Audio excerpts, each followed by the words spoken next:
नमस्कार। आज हम भारत में समाजशास्त्र की शुरुआती जड़ों को जरा टटोल रहे हैं।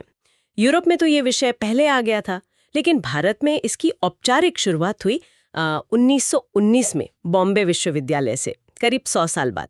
तो सवाल ये उठता है कि उस वक्त का भारत, मतलब एक औपनिवेशिक देश जिसकी अपनी इतनी पुरानी सभ्यता भी थी और जिसे आदिवासी समाज कहते हैं, वो भी थे, और देश आज़ादी और विकास की तरफ देख रहा था। तो ऐसे में समाज शास्त्र का क्या मतलब रहा होगा उसके लिए? आज हम कुछ उन शुरुआती विद्वानों पर नजर डालेंगे जिन्होंने इन सवालों से जूझते हुए भारतीय समाज शास्त्र को एक शक्ल दी। बिल्कुल। और ये वाकई में दिलचस्प है कि शुरुआत में कुछ ऐसे लोग थे जिनके पास आप कह सकते हैं कोई फॉर्मल ट्रेनिंग नहीं थी समाजशास्त्र की।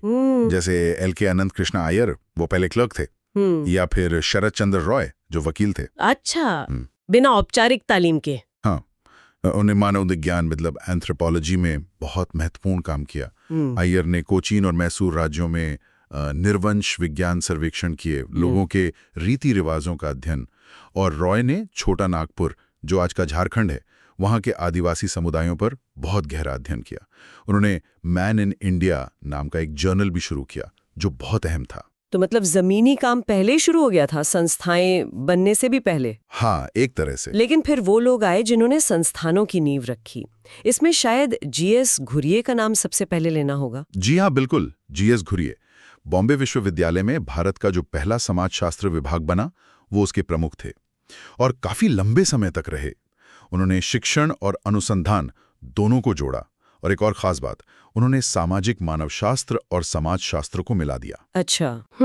घुरिये ने कई विषयों पर काम किया, जैसे जाति और प्रजाति, लेकिन जनजातियों पर उनके विचार और वेरियर एल्विन के साथ उनकी जो बहस थी वो काफी चर्चित रही। हाँ, वो एल्विन वाला क्या मामला था? देखिए, एल्विन और कई ब्रिटिश प्रशासक ये मानते थे कि जनजातियों की अपनी एक अलग संस्कृति है, उसे बचा कर रखना चाहिए, उन्हें मुख्य धारा से थोड़ा अलग रखना चाहिए। पर घुरिये का मानना था कि जनजातियां जो हैं वो पिछड़े हिंदू हैं, मतलब वो हिंदू समाज का ही हिस्सा हैं, बस विकास में पीछे रह गए हैं। तो घुरिये उनके मुख्य धारा में समावेश पर जोर देते थे। ये एक राष्ट्रवादी नजरिया भी था उस समय का। और जाति पर उनका काम, वो तो बहुत फाउंडेशनल माना जाता है। हाँ बिल्कुल, उन्होंने जाति की 6 मुख्य विशेषताएं बताई थी, जैसे समाज का खंडों में बटा होना, जन्म के आधार पर सदस्यता, फिर एक पदानुक्रम मतलब ऊंच नीच की व्यवस्था, सामाजिक संपर्क, खासकर खाने पीने पर पाबंदियां। हाँ, ये तो आज भी दिखता है कहीं ना कहीं। बिल्कुल। फिर अलग अलग जातियों के लिए अलग अधिकार और कर्तव्य, पेशा अक्सर खानदानी होता था, और शादी पर कठोर नियम, मतलब अपनी ही जाति में शादी, जिसे अंतर्विवाह कहते हैं। ये 6 बिंदु उन्होंने बहुत स्पष्टता से रखे थे। जी, उस वक्त समाज को समझने के लिए ये बहुत जरूरी ढांचा था। अच्छा, घुरिये के अलावा और कौन थे इस दौर में? एक और बहुत अहम नाम है डीपी मुखर्जी का।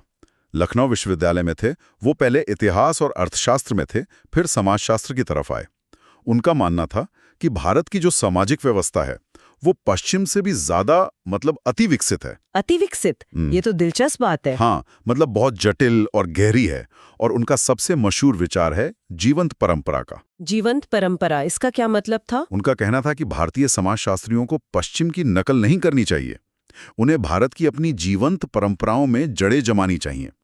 परंपरा यानी ट्रेडिशन, लेकिन वो परंपरा जो अतीत से तो जुड़ी है पर आज भी जिंदा है, बदल रही है, स्टैटिक नहीं है। अच्छा। उन्होंने बदलाव के 3 सिद्धांत बताए, श्रुति, स्मृति और अनुभव। और इसमें अनुभव मतलब व्यक्तिगत और सामूहिक तजुर्बा, उसे वो क्रांति लाने वाला सिद्धांत मानते थे। जैसे कि भक्ति या सूफी आंदोलन। बिल्कुल वही उदाहरण उन्होंने दिया। उनका यह भी कहना था कि भारतीय समाज व्यक्ति केंद्रित नहीं, समूह केंद्रित है, ग्रुप ओरिएंटेड। तो घुरिये और मुखर्जी दोनों का फोकस अलग था। हाँ, काफी अलग। और फिर एक और धारा थी ए.आर. देसाई की। वो मार्क्सवादी नजरिए से समाज को देखते थे। देसाई सिर्फ एकेडमिक नहीं थे, वो राजनीतिक कार्यकर्ता भी थे। उनकी किताब social background of Indian nationalism बहुत प्रसिद्ध है। हाँ, ये किताब तो बहुत पढ़ी जाती है। जी, उन्होंने राज्य, किसान आंदोलन, आधुनिकीकरण जैसे मुद्दों पर काफी लिखा। राज्य पर उनका क्या कहना था? खासकर कल्याणकारी राज्य को लेकर उनकी आलोचना थी शायद। हाँ बिल्कुल, उन्होंने वेलफेयर स्टेट के दावे पर सवाल उठाया। उनका तर्क था कि पूंजीवादी राज्य चाहे कितने भी दावे करे, वो गरीबी, असमानता, बेरोजगारी जैसी समस्याएं हल नहीं कर पाता है। इसलिए ये कल्याणकारी होने का दावा एक मिथक है, एक भ्रम है। उन्होंने बाकायदा कुछ पैमाने दिए थे ये जांचने के लिए कि राज्य सच में कल्याणकारी है या नहीं। अच्छा, क्या पैमाने थे वो? जैसे, क्या राज्य गरीबी कम कर रहा है? क्या आय की असमानता घट रही है? क्या अर्थव्यवस्था लोगों की जरूरत के हिसाब से चल रही है या सिर्फ मुनाफे के लिए? क्या वो सबको बुनियादी जरूरतें दे पा रहा है? इन सवालों के आधार पर उन्होंने मूल्यांकन किया। काफी तीखी आलोचना थी। जी, मार्क्सवादी विश्लेषण था उनका। और फिर आते हैं एम.एन. श्रीनिवास, शायद आजादी के बाद के सबसे जाने माने समाजशास्त्री। हाँ, निश्चित रूप से। एम.एन. श्रीनिवास ऑक्सफोर्ड में पढ़े थे।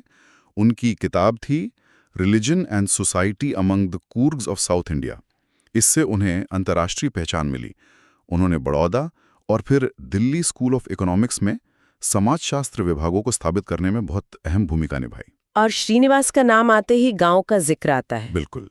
उनका मुख्य फोकस भारतीय गांव रहे। उन्होंने फील्ड वर्क पर, मतलब गांव जाकर लोगों के बीच रहकर अध्ययन करने पर बहुत जोर दिया। Ethnographic studies. कुछ आलोचक थे जैसे लुई ड्यूमो, वो शायद गांव को इतनी अहमियत नहीं देते थे। हाँ, ड्यूमोंट जैसे लोग जाति जैसी संरचनाओं को ज्यादा बुनियादी मानते थे।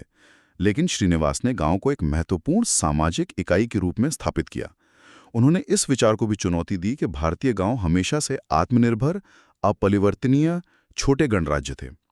उन्होंने दिखाया कि गांव बाहरी दुनिया से जुड़े थे और उनमें बदलाव आ रहे थे। तो उनके काम ने आजाद भारत में ग्रामीण समाज को समझने में काफी मदद की। बहुत ज्यादा। उनका काम लैंडमार्क है विलेज स्टडीज में। तो अगर हम संक्षेप में देखें तो ये जो शुरुआती विद्वान थे, घुरिये, मुखर्जी, देसाई, श्रीनिवास, उन्होंने पश्चिम से आए समाजशास्त्र को लिया तो सही, लेकिन उसे भारतीय संदर्भ में ढाला। उन्होंने जाति, परंपरा, उपनिवेशवाद, राष्ट्रवाद, विकास जैसे मुद्दों को अध्ययन के केंद्र में रखा। आने वाली पीढ़ियों के लिए एक एजेंडा सेट किया। और ये सोचने वाली बात है कि आज भी जब भारत इतनी तेजी से बदल रहा है, तब इन संस्थापकों ने जो मुद्दे उठाए थे, चाहे वो आदिवासी पहचान और समावेश का सवाल हो, या राज्य की भूमिका का, या फिर परंपरा और आधुनिकता की वो कश्मकश, ये मुद्दे आज भी हमारे समाज को समझने के लिए कितने प्रासंगिक हैं, कितने रेलेवेंट हैं।